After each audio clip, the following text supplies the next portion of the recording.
There are 62 million people in South Africa. 21 million are children under 18 years old. 40% of South African households are headed by single parents, with 8 million children living in households headed by their grandparents. Every month, thousands of minor children tragically lose a parent or a guardian. Every one of those children have hopes and dreams. Our responsibility is to make sure that every child in our care has the opportunity to succeed. Sanlam Trust Beneficiary Fund, founded in 2009. Caring for nearly 18,000 minor beneficiaries. Processing more than 15,000 transactions every month. Managing nearly 4 billion rand in assets. Dedicated to communication, education, and proactive planning. We empower beneficiaries to navigate their financial journey with confidence and security. We are honored to serve as stewards of each client's legacy, guiding beneficiaries toward a prosperous future, because every child deserves the best opportunity to realize their dreams.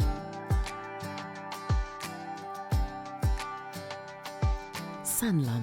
Live with confidence. Good morning, ladies and gentlemen. My name is Thomson, Legal Counsel to Sanlam Trust. I wish you a hearty welcome to the Sanlam Trust Principal Officers Symposium, probably the highlight of our year. A special welcome to all principal officers, trustees, and other stakeholders in the industry, and everyone who might be interested in beneficiary funds. With me today is my colleague, Adv.Sankie Morata, the CEO of Sanlam Trust, and I'm going to be asking him some questions regarding beneficiary funds. I'm also hoping today we can explain how beneficiary funds will fit into the whole integrated financial planning landscape in South Africa, and how important it is to all South Africans. So sit back and enjoy. You can also post questions on the chat. They will be answered in real time by my colleagues at Sanlam Trust. I hope you enjoy it. It's been quite a tumultuous year, hasn't it? You know, we're already in the second phase of the two-pot system. I hope you've survived that. I see the claims are coming in thick and fast. It's something that the industry is going to have to deal with. Right, thank you. Now turning to you, Sankie, good morning. Good morning, David, and thank you for hosting me today. Good to see you, Sankie. I know that you're a busy man. Looking forward to asking you some questions. Great stuff. Yay. So we're focusing today on beneficiary funds in South Africa. Just in a nutshell, what is a beneficiary fund? Great stuff. Thank you, David.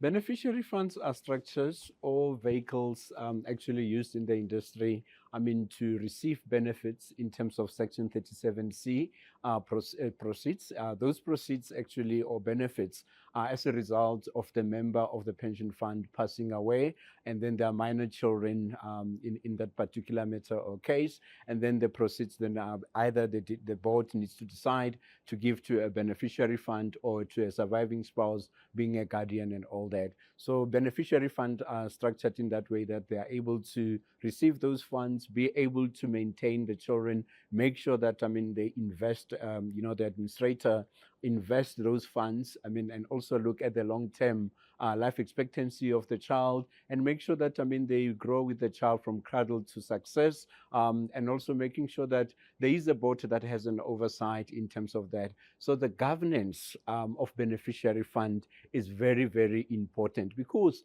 you're hosting money or funds on behalf of someone else in a fiduciary capacity.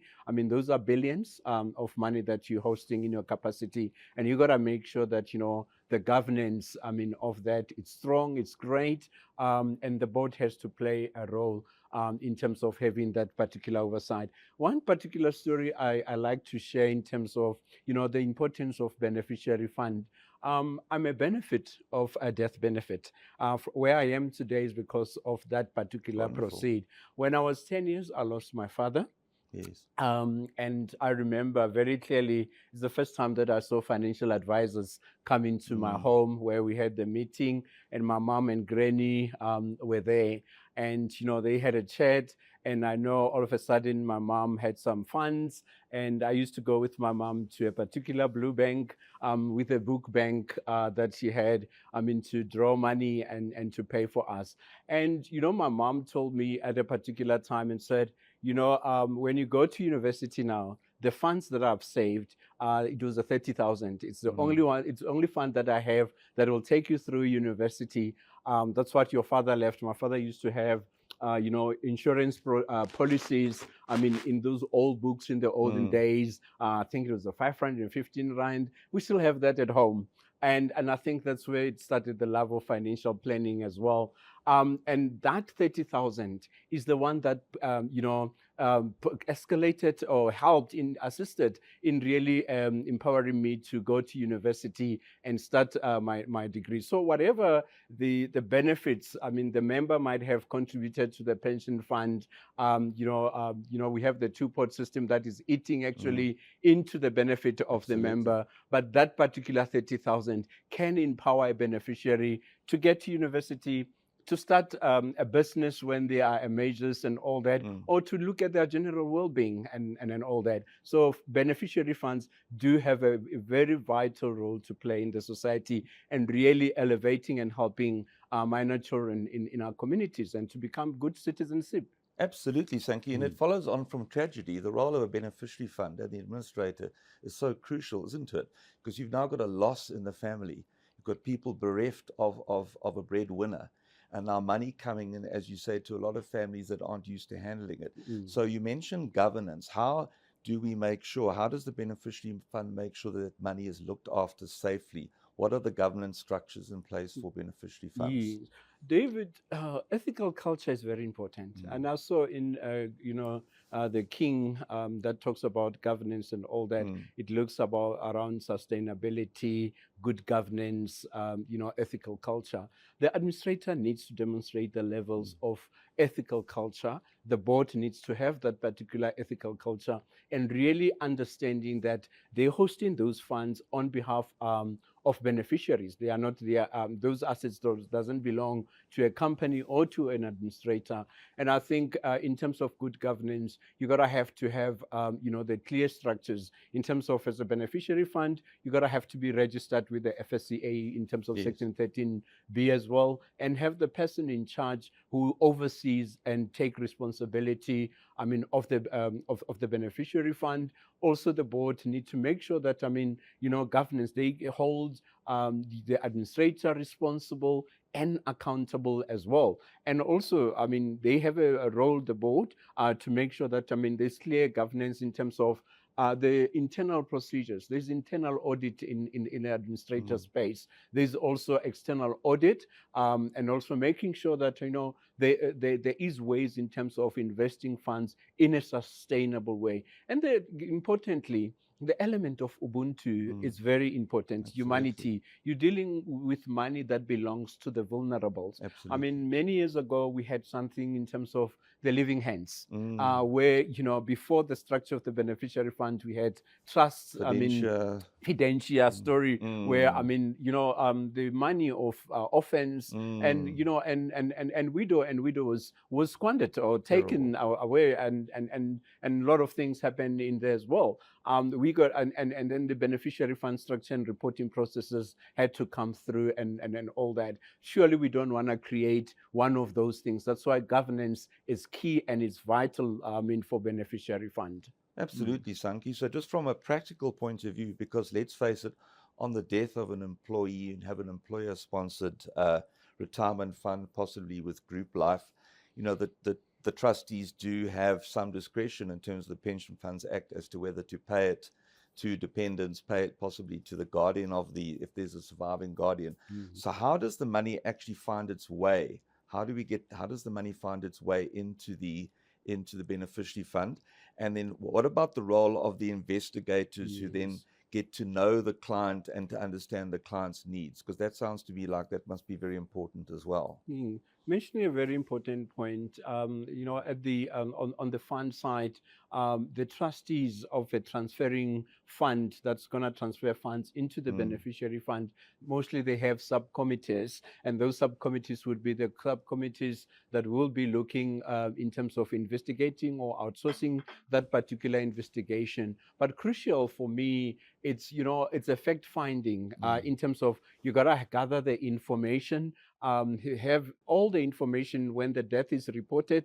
And I do think that it is quite important to really act as the investigator or the committee or the company outsourced, assigned to deal with that particular responsibility, to engage immediately when there's death. There's a lot of information that you can gather, from the surviving spouse, if there is surviving spouse, and also from the family, siblings, and all that. There is an investigation that needs to check, say, who are the people that the deceased used to look after and was financially responsible, to look after the people depending on the deceased. And also important is the fact that in terms of while the member is still alive, I do feel that it is the responsibility of both the employer and the employee to have enough information, data on record. You need to know your clients. You need to know your employees. Who are the people working for you? And, people need to also update, that data, the documents with the employers, to make sure that should something happen, that they have, enough information to do that. And also, culture plays a vital role in terms of looking at how do you then make sure that you get the information. The trustees of the transfer fund, they are charged with the responsibility to make sure that they pay to the right people, that the deceased was looking after. And many a times in certain cultures, I'll refer to my Tswana culture, if you have children outside the marriage, sometimes that child is not even known, to the family, or remains unknown.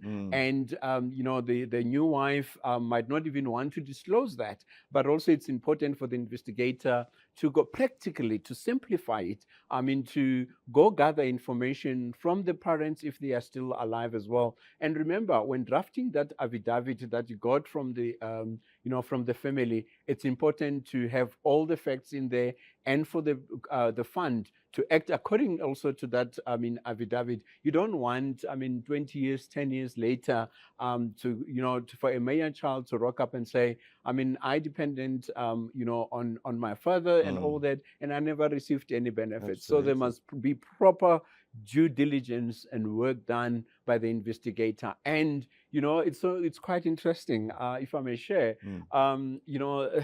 Research has shown that when there's a death of a female, or there isn't a lot of investigation done, but when there's a gentleman, a guy, there is a lot of stories and then all that. You find that, Sankie might have had a child while at university or a child somewhere and never disclosed the child to anyone. So it's quite important to really know that you have the cultural dynamics and the family dynamics, where really a family is not one thing that we used to know.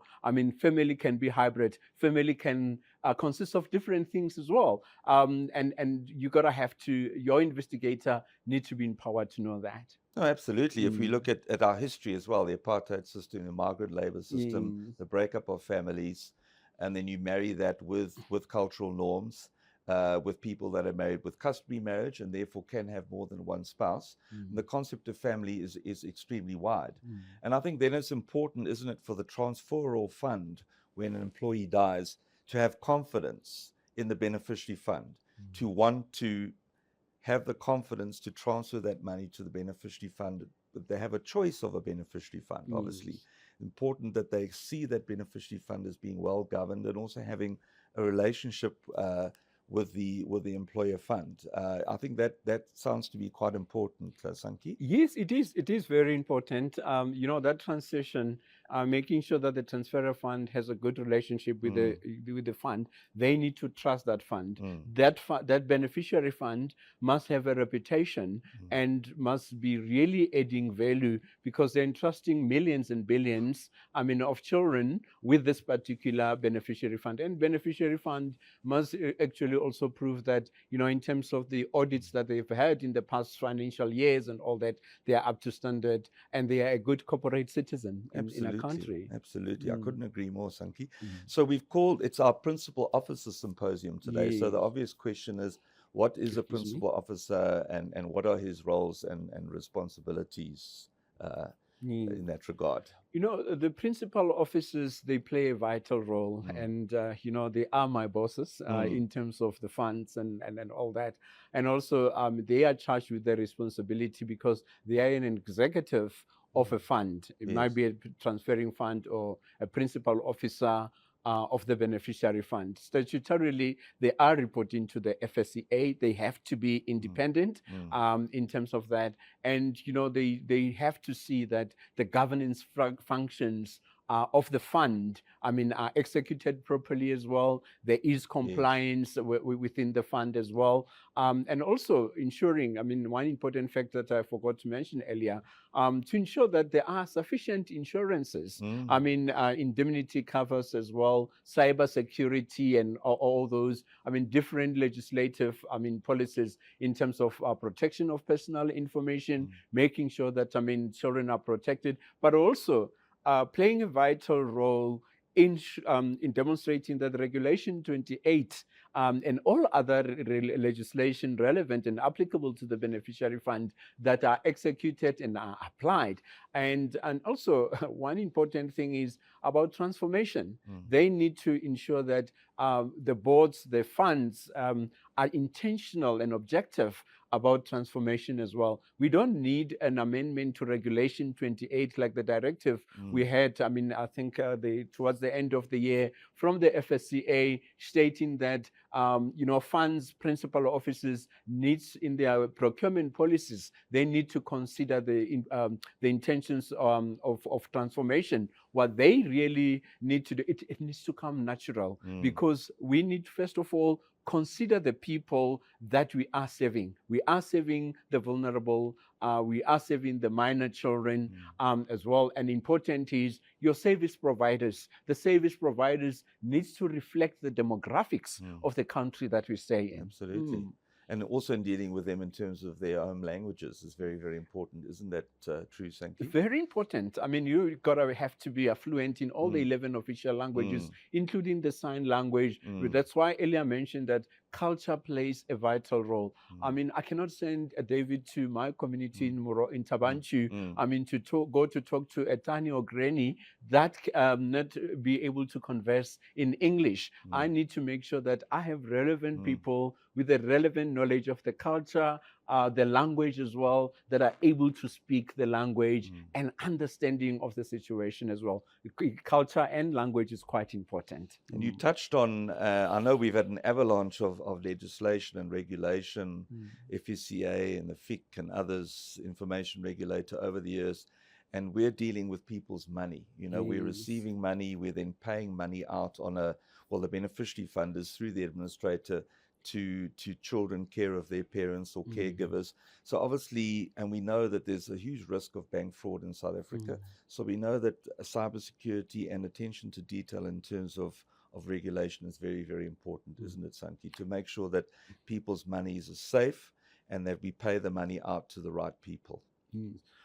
Very important, David. Cybersecurity is quite important, and hence it is important, for the administrators, to also make sure that they have insurance, because, in terms of cybersecurity, if there is fraud and all that, they need to take care of that. And also, we don't need to go any far. We just need to go to the outcome of the Zondo Commission. To check. The recommendations that came out of that. In terms of senior officials. Finding ways. To misuse the funds and all that. and also people coming with plans and all that. It's not just only cyber, Mm. but also making sure that you have structures, system, processes, and people that understand, the governance, the ethical thing, administration of beneficiary fund, but also important in terms of the data, that you don't sell and misuse the data of the beneficiaries, Absolutely. because they are still minor children as well. So yes, over and above, having those indemnities, those insurance, there must be an element of Ubuntu, because you are in a process of empowering people to live with confidence. Also, you are in a process of making sure that you're building long-lasting, legacies. When you build long-lasting legacies, you want the good citizens of tomorrow. So if you then misuse their data, you make their data vulnerable, you do all sorts of funny things with that, you actually putting their life at risk and at stake as well. So if I was the transferring fund, I will really make sure that the fund or the administrator that I'm transferring the funds to, they have adequate measures in terms of data protection and comply with all the relevant legislation, and actually their culture in the business demonstrates and portrays the care for clients, customer care. Yes. And talking about care for the minor child, or the beneficiary in this case, there will be a view that people say, well, the money can just be paid to the guardian and not to a beneficiary fund. What are the risks of paying money to the guardian, if there is a guardian? I mean, bearing in mind, of course, you might have a child who has no surviving parents, so there's no natural guardian living. But let's say, for example, there is a natural parent guardian, or a guardian appointed by the court. What are the risks of paying them rather than looking after the money for the child until the child turns 18? Yeah, can I say in this way, financial literacy and financial inclusion is very important in this country, and it's something that we are very short in terms of that. I mean, given the the injustices of the past, or in terms of where we come from as a country, financial literacy, not everyone is at the same level with everyone in terms of understanding the nuts and bolts of financial planning. Financial planning, for me, it's something that we really need to make sure that is taken there to the people, to the members of the fund, every customer in South Africa, every individual. I even said, the other day I was in a talk with the FSCA, one of his symposium, say, we need to take the, financial planning, budgeting to schools. I mean, that's how we can create, a change in our society. So important enough is that we gotta have to have campaigns, in terms of making sure that people are empowered, in terms of financial planning, financial literacy. Get into your question.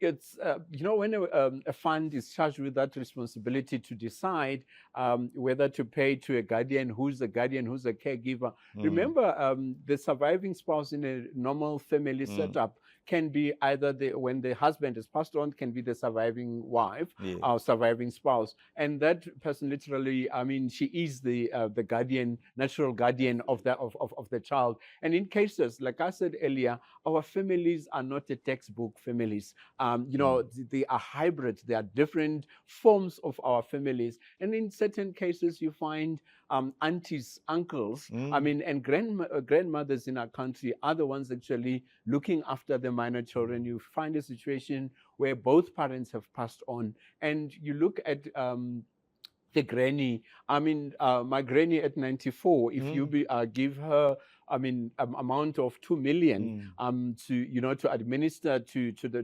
young children, what is she going to do with that? Does she have the financial acumen to understand, to invest the money, to know that that money needs to be for a particular sustainable period? Also, the dynamics that comes with bestowing or giving or awarding the funds, to one of the guardians that is not even related that much to the beneficiary. That money can go into the personal estate of that particular guardian. And I know of a case in Matlosana, in Krugersdorp, of Tumelo.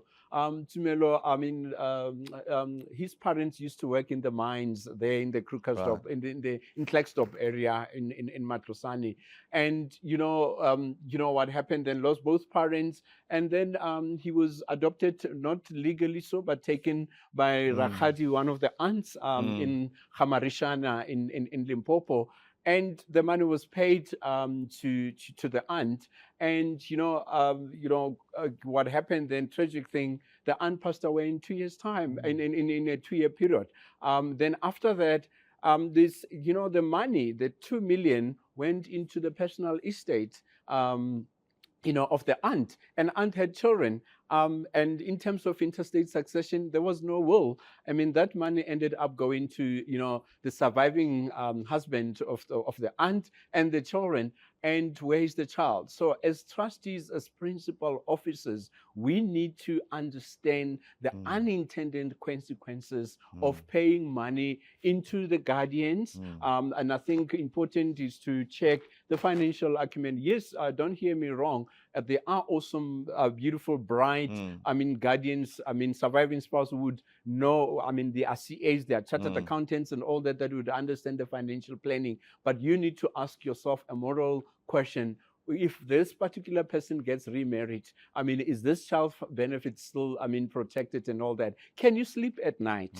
While you know that, you have, you've paid money to someone who actually is not going to look after this particular kid. We need to ask ourselves questions. In this country, many years ago, I used to travel between Sandton and Rosebank, and I would pass at the corner of Baker and Oxford. Right. Next to the engine garage there. All the time I remember there was this aha moment when all the time when I passed there, I would see our children there asking for bread, asking for money and all that. And then I said the other day, I said, yeah, these might be the children that the tracing agents have been looking for. And these children might not even know that their fathers who worked in the mine, who left Lesotho and came to South Africa and Gauteng for the mines, their benefits are still lumped in those unclaimed benefits, billions of unclaimed benefits that are sitting in this country where nobody can trace the people and all that. So it is important, to get to your question, to make sure that we identify the beneficiaries, we have records of that. We make sure that, we pay to the right guardians to avoid unintended consequences. Absolutely. Beneficiary funds are vehicles bestowed with that responsibility. They can be charged by the regulator. There can be findings. People can go to jail. A van can come and get the trustees for making a wrong decision. The key individual in that particular company can be held responsible, for misusing the funds. Sure. How are you then going to held someone who has passed on in terms of getting the responsibility and the accountability? If the money has changed hands, the money went to the trust. So it's important to pay to the right vehicle. Absolutely. The fund might, with all the best intentions of the world, as you say, pay the money to the, let's say, a court-appointed guardian or the surviving spouse in an ideal world. But we know that the money then gets mixed up with your own money. You might then use that money to buy a property. So its identity as belonging to that beneficiary disappears. Whereas in a beneficiary fund, as I understand it, each beneficiary has their own account, so that you can see at any time where that money is, how it's invested, and how much is actually accruing, and what income the fund is able to remit on a monthly basis to that child for their care and maintenance. Whereas, with the default regime as well being in community of property, as you say in South Africa, if that guardian gets remarried, that money then falls into the joint estate, and it's going to be almost impossible for that minor child to actually try and claim that money back. It's going to be very, very difficult, particularly if that guardian has passed away. So I know there is sometimes a pushback in terms of paying the money to a fund, but yeah, I don't understand that, because to me a beneficiary fund makes the most perfect sense. It's also tax exempt, so and the money's looked after properly. And as you say, each beneficiary, well, as I expect, each beneficiary can see exactly how much they have, don't they, Sankie, at any Yes, time? yes, definitely. Mm. The administrators, they have the Mm. duty and responsibilities, Right. as statutory requirement Mm. in terms of the regulations and directives provided by the Yeah. FSCA, that you gotta have to make sure that you provide your beneficiaries with statements. They Mm. need to know, there must be transparency. Yes. They need to know where their funds are, how they are invested, what is the balance at the end of the year, or quarterly statements that you can provide them with. So it is important. I think transparency is quite important, and also the money is then safeguarded. So a beneficiary fund versus the individual. There's more safety in terms of really the beneficiary fund route, and also there's more governance and all that. Yes, I hear there's a notion that Sankie, the funds are small. I mean, Mm. the, Sure. the the member has had 250. There's a 250. What am I going to do? What's the costs are going to eat this particular lump sum in the beneficiary fund? I think, like you said, I mean, they're not. There is tax exemption, and the administrators needs to be more sensible. Needs to have understanding in terms of the fees. They need to make sure that, I mean, it's fair fees that are levied and charged in terms of that. But really, it's important to make sure that particular 250 then still gets invested properly. Mm. I mean, rather than compared to sitting in a money market or Mm. something, I Mm. mean, the beneficiary fund would have investment strategies that they follow. I mean, with their investment consultants and everyone, and the board that supports, and they can make sure that that money grows, and they are charged with that particular responsibility, rather than having that money going to individual, and within 2 months or 3 months it's gone. Yeah. Absolutely. We've seen in our trust book, separate from the beneficiary fund, how it's often very tempting whether it's a testamentary trust or even a family trust, for the guardian to come to us to say they want X amount of money to buy a property. And they're actually buying the property for themselves, and although the child is going to live there, the whole family lives there. But in fact, that money is actually designed for the child when that child may turn 21 or 25. So, I think that it's very important for people to understand that. And I also would think that the administrator will take that fund, and even if it is only 250, let's say it's two, and that's fine. 250 is a great number. But we identify how old is the child. The child is 12, 13.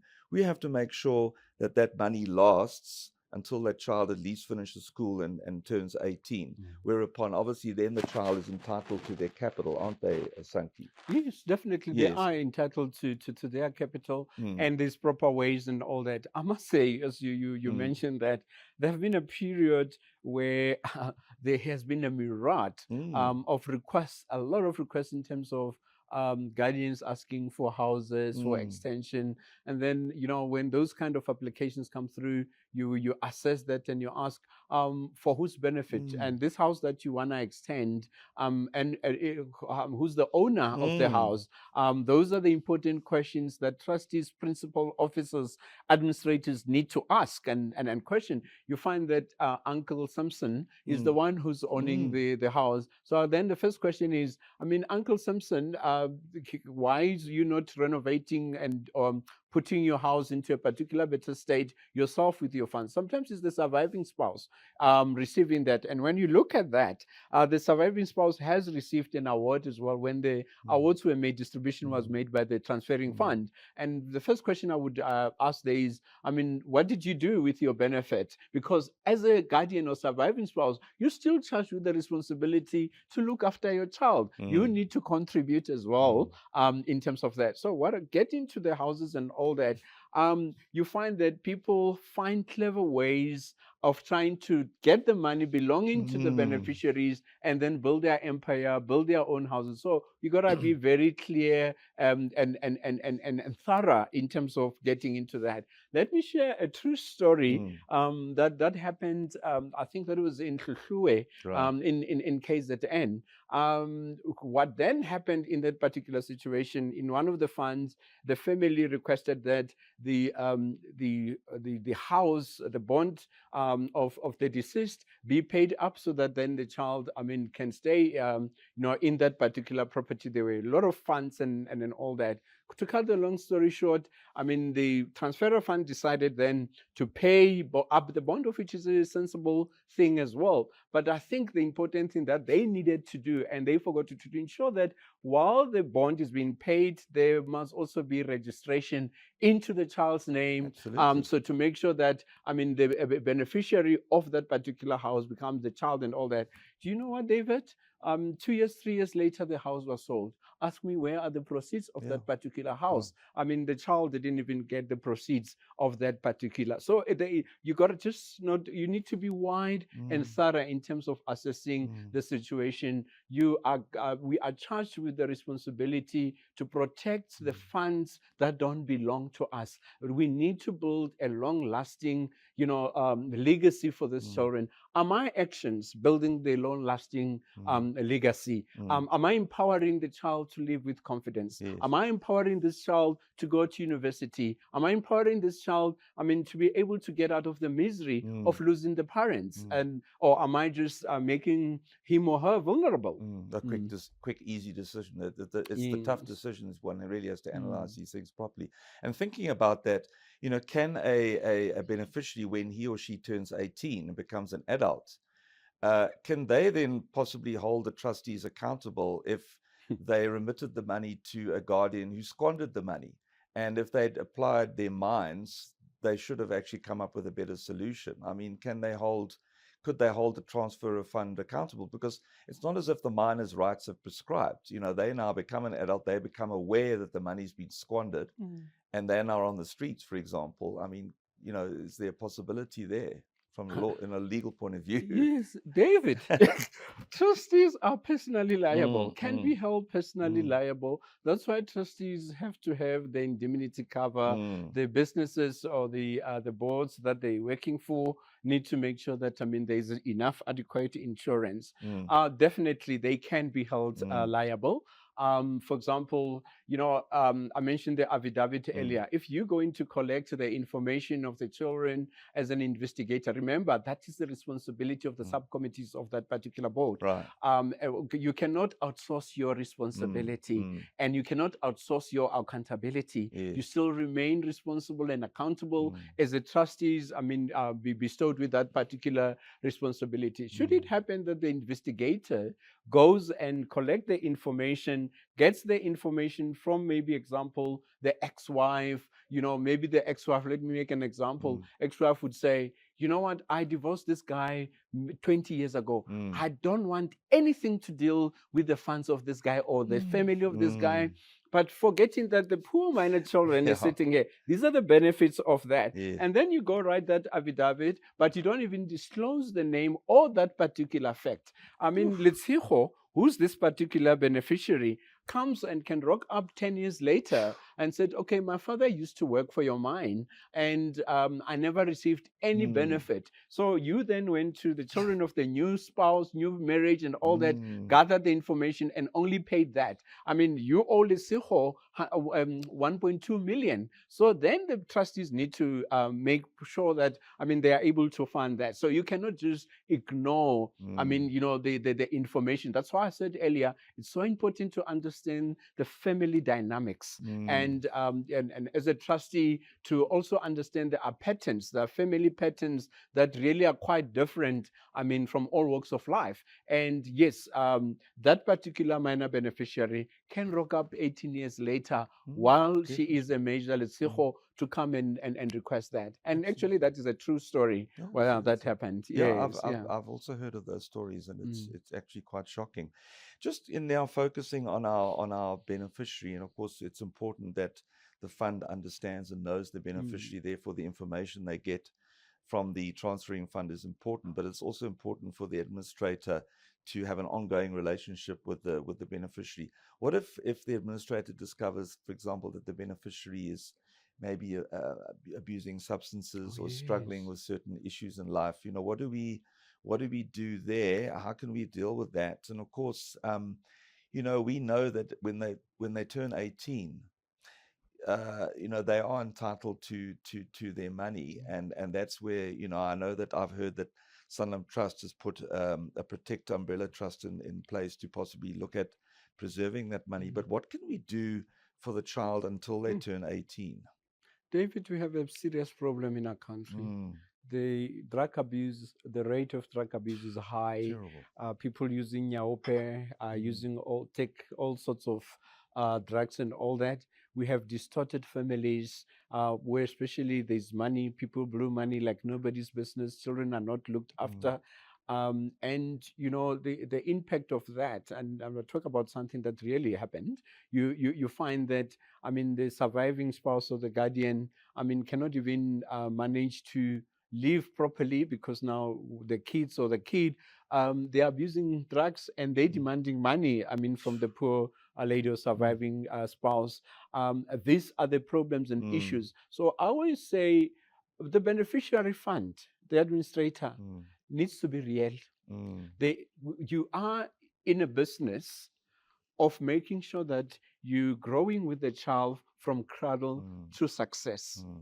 We have social ills in our communities, in our society, Absolutely. and it's our joint responsibility to resolve those and not to live as if we're living in a particular planet and not in reality. We need to understand that. So to get to your question, it is important, to know that when you've lost someone that used to take care of you, people react in different ways. I mean, there's depression, there's isolation, there's ways and grieving and all that, where people feel differently and all that.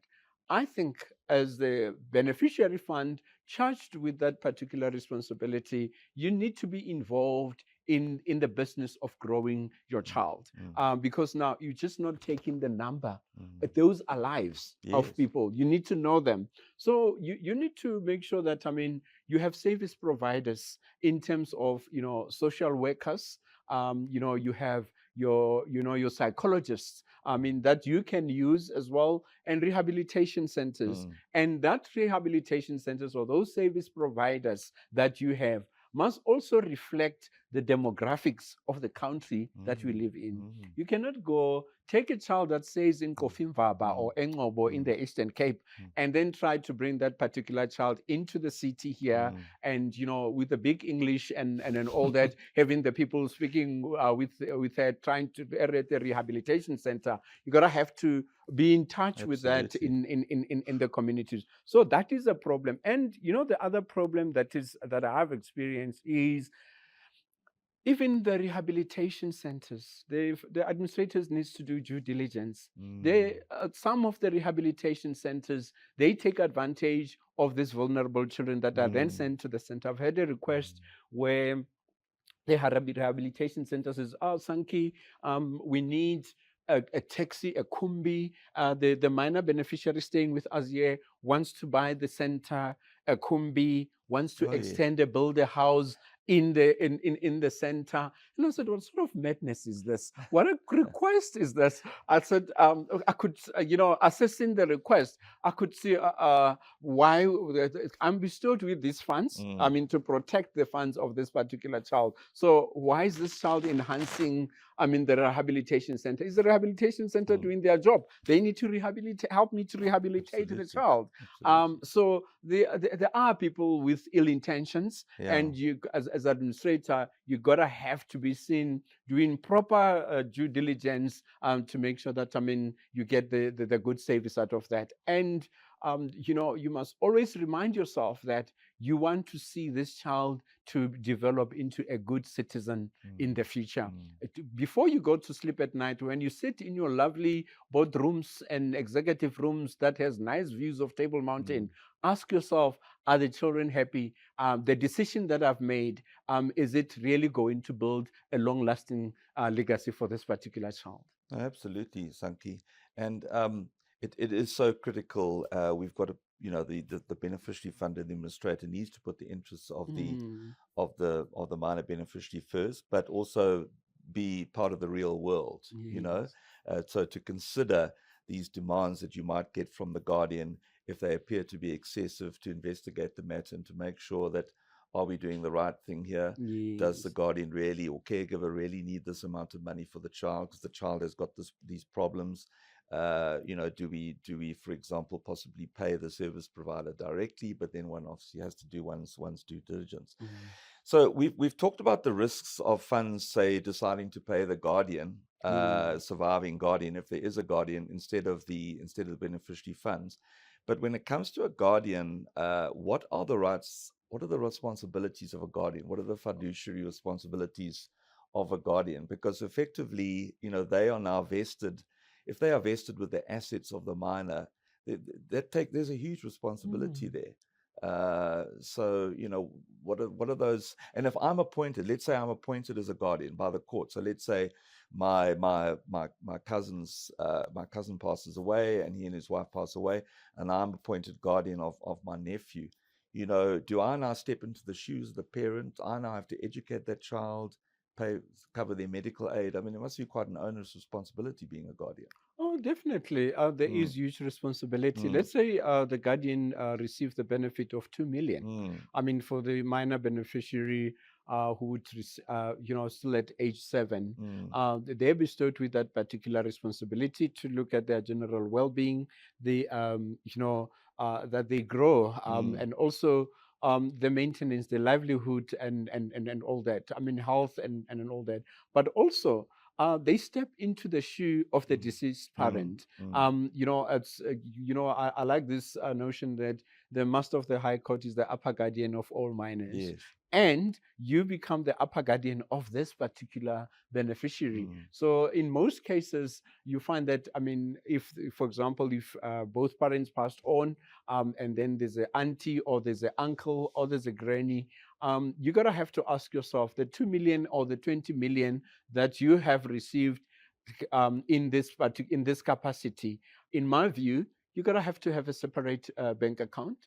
2, you gotta have to prove that you will invest this money and this money will grow. I mean, to reach up until this child reach the age of majority, and you'll be able, as the uncle, to give these benefits, this capital that is left, I mean, to this major when she gets, when he or she reach the majority age. And also, you gotta make sure that how do you protect this from your estate being absorbed by your estate, from being absorbed by your children? What happens then if the uncle gets sick? What happens, and also if, for example, is the surviving spouse, the natural guardian, you gotta have to make sure that there's a responsibility that you also play your part, and more especially when the gentlemen, the males, and I'm sorry, I'm not attacking gentlemen today, but if they are bestowed with the responsibility,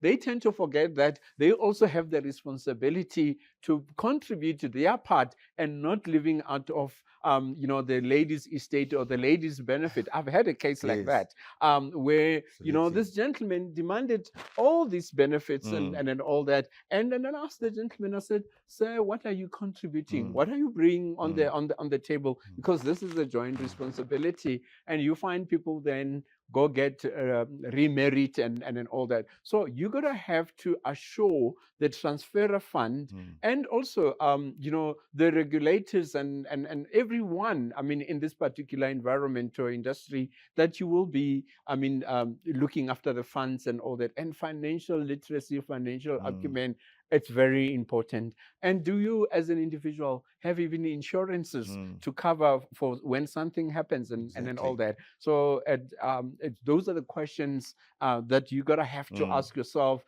as a guardian or as a transferring fund before you give the benefits, I mean, to an individual instead of the beneficiary fund. I think I want to tap into the umbrella fund story, to acknowledge the awesomeness that came out of the funds going into umbrella, and ask yourself, why did funds You mean go after majority, or no, or do you mean the contributions, the pension funds and all that, yes. just to borrow from that side, where they went into umbrella and all that. One of the other key factors there was to really outsource or give away the lot of administration that are done by small pension funds. You have a small pension fund administrating for 30 employees Yes. and others. Then they went to group that to make sure that there's a proper governance, there's a proper administration and all that. Yes. I say I hold the view that there are trust companies in this country.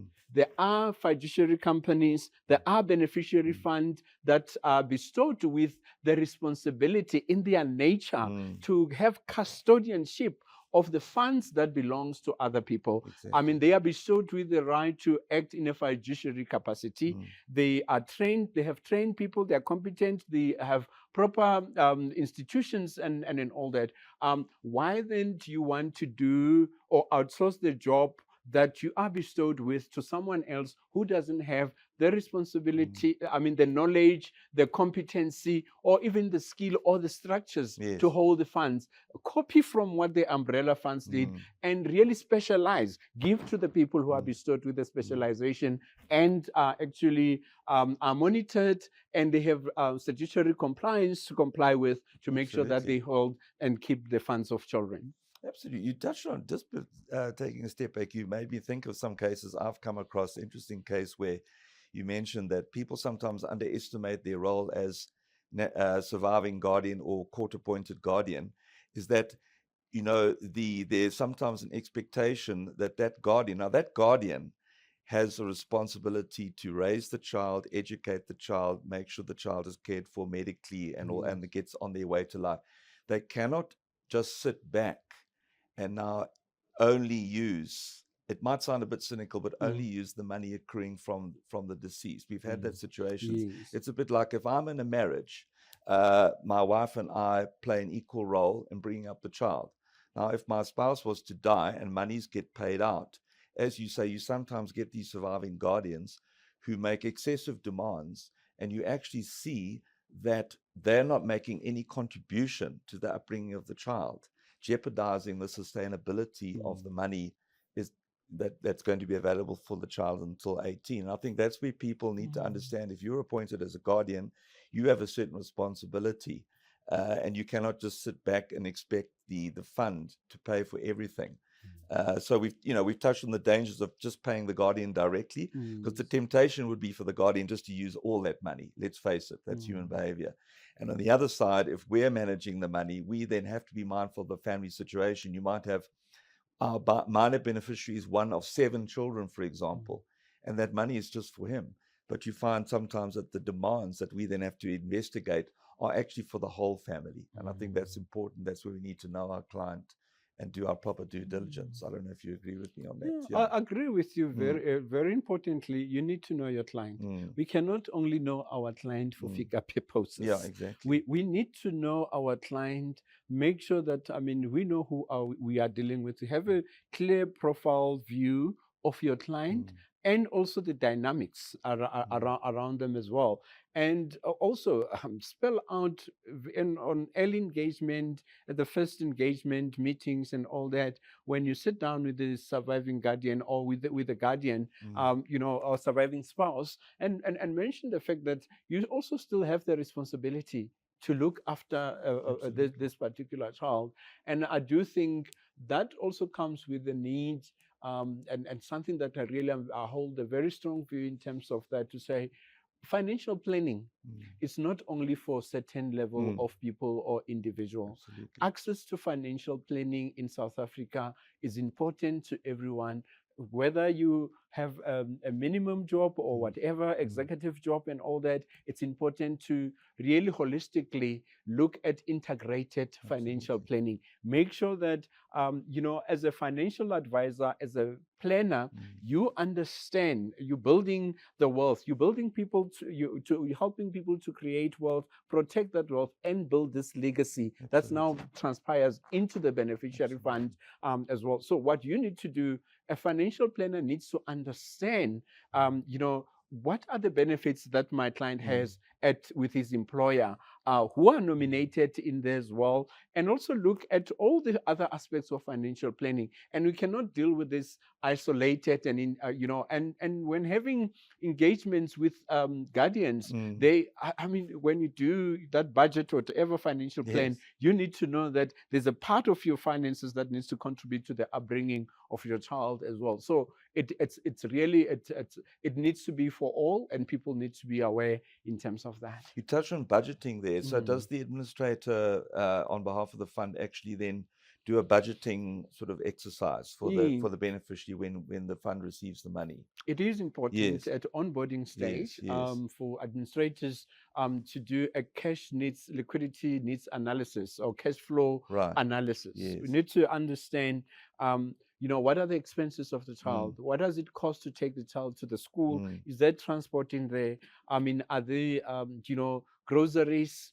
Sports, extramural activities, all these things associated with raising a child. Absolutely. You need to make sure, and how many school tours they have in a year, if they school tours, and also ensure that you're able to support them. You make that needs analysis in terms of that, and then add value and see, okay, how much would they need, and you look at the capital that you have been provided with, Yes. and the investment strategy that you have, and make sure that you meet the needs, I mean, of the child. And I must say, the saving ratios in this country are very low, and we need to make sure that we consistently and persistently make sure that we encourage people to save and to contribute towards retirement, because I don't know what would happen to me tomorrow, and then all that, and my beneficiaries, would they then receive adequate funds and all that? Now, I respect, I mean, the two-pot system, but the two-pot system has come with another dynamic. Remember, what you take, you cannot receive back. So, and I know there are clear reasons, I mean, for getting that two-pot system, but think twice before you go draw from that particular pot that you have. I mean, are you still going to have enough benefits? And also an appeal to administrators and service providers. Many a times, you got to also show what you need to do, what you bring on the table. I mean, to look after that, you need to add value. If you're not adding value to the bringing up of the child, then something is wrong. You shouldn't be in this business of beneficiary funds. So important is, when you look at value adds that speak, I mean, to the upbringing of the child. Yes. Ask yourself, do you have bursary funds? Because you've seen that in the cash flow, in the budget, the money that you received, this child cannot even get to university or technicon or TVET, I mean, college. What are you doing as a beneficiary fund to make sure that the story doesn't end at 18, and then we have a lot of people chasing, a lot of children becoming criminals and all that in the country? How do you prevent that? It cannot be the responsibility of government alone. I mean, it cannot be the responsibility of NEFSAS. We gotta have to make sure that we take, our citizen cooperative seriously as corporate South Africa. We need to really address those kind of issues, and not just only making profits out of this. So the value adds that I'm talking about is someone sitting in Kezwani, in Jozini, who would never fly. I mean, you putting an value add to that child of a flight, to get somewhere that I'll give you 20%. You give the guardian 20% on a pick and pay. You go to Kezwani in Jozini, there is no pick and pay there. This child or guardian won't even fly for the next 18 years. You need to you need to be real. Bring vouchers like, bring vouchers like that will speak, but that will be meaningful and impactful. People can sleep without food, without eating. Investigate and research what are the local shops, that they are doing there. I mean, that they use in that particular community. But sometimes people sleep without electricity. They lack electricity vouchers. They don't have electricity vouchers. They don't have water vouchers. What are you contributing? A child, would you sleep nicely when the child go to school having bathed with cold water? Those are the practical things, not the fancy, awesome, beautiful, shiny stuff, but the real needs that we talk about. So those value adds are quite important. Very, very important. And of course, communication is also challenged in South Africa. In business, people just assume everyone's got email and got Oh, data yeah. and all that. And that is a huge challenge for us, I think, as an industry. It's where the sort of demise of the post office is a bit sad. So I think communication is not easy, because I think just one of my final questions is that how do we ensure, and how do trustees and administrators ensure there's transparency and accountability when it comes to decision making? We've been talking, a lot of the questions now have showed how important it is for trustees of transfer of funds, but also the beneficiary fund, to make these really intense decisions. Sometimes it's almost life and death decisions. You're looking at the upbringing of a minor child, deciding how much money, how long will the money last, what can we afford to pay in terms of on an annual basis. These are extremely important decisions, and people won't always agree. Sometimes, people will ask you for more. They want more money, or, and then one has to explain the situation. How do we ensure this transparency and accountability in the industry to our clients? A very important point there, question, David. We need to ensure that we have effective communication and we communicating to the right people with the right means. Every decision that we make, we need to be transparent and open about it as well, and use the sources that are available. And maybe I'll put this into two parts, being the responsibility of the beneficiary fund or the administrator, and also on the other side, on the transferor, fund. I said in one of the forums, I do think it's high time that it's the language that we sometimes understand in the industry. I think it's a directive. When there's a directive, then we comply according to the directive. But I think it's important, and I said this earlier, as employers, we need to know our clients. We need to have ways and measures to encourage our employers to improve or update their information, their data, and all that. I know in many cultures, people are scared to talk about their children outside the marriage. Yes. But if you update your form, your beneficiary nomination form, with your employer, your wife is not going to know that. I mean, you've added another child on that. So you need to be transparent to your employer for the benefit of that particular child. I mean, so that child is not left out as well. So you have that. So for me, employers, I would encourage that we look at really making activities to encourage our members to update their information annually and to share that particular information. Coming to the beneficiary fund, it's crucial to know the beneficiary, the beneficiaries. I mean, to know the guardian, know where they stay, what is the means of communication, how do you communicate with them? If we still have rural areas, we still have areas, and some majority of the beneficiary fund children are from the rural areas. And in the rural areas, I don't have a post office. In the rural areas, you can still communicate with the school that is there. You can drop the letter. At this day and age, we still have those areas. Yes. Gotta have, as a beneficiary fund, develop means to know the institutions, the challenge, the institutions around that particular community. If there is, the churches there, whatever particular center that is in there. I mean, you mentioned the post office. It's kind of like, it's something that used to be there. And we don't have couriers taking communication, to the rural areas. What sort of other methodologies and means? Communication, cell phones and all that, people change their cell number daily. I mean, like there's no tomorrow. I mean, I speak to you next 2 weeks' time, you have a new cell phone number and all that. So administrators need to develop strategies and means to make sure that there's a contact point, there's a touch point in terms of engaging with the guardian or the beneficiary, and to geographically and holistically look what are the special needs of these particular people. Know where your child attends school.